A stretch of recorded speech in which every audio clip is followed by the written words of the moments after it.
Ce nu s-a uitat nimeni la mine? Vine să leșin!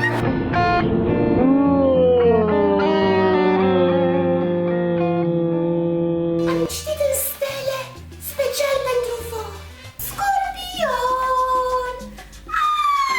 Noul meu iubit e Scorpion!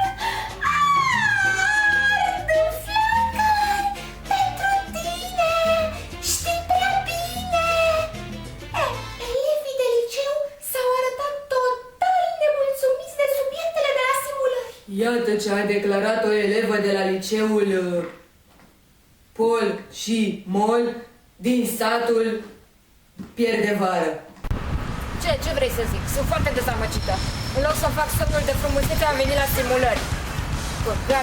Păi la română să vezi subiect. Cică, caracterizează pe Ion. Gen, atât de ambigu. Gen, care Ion? Vine primăvara, Victor aș duce povara, Bianca e pe câmpii, haide să o împușcăm copii. Trăiască primăvara, hai cu sexy domnișoara. După ce l-a părăsit pe Moga, Brenciu s-a întors la prima lui dragoste, Antena 1. Partida dintre Petrolu și Astra a fost la fel de plictisitoare ca o partidă de sex dintre doi pensionari. După ce a confundat Uia cu Iarva, o icuță din Italia s-a prezentat la Vocea Italiei și a extaziat publicul.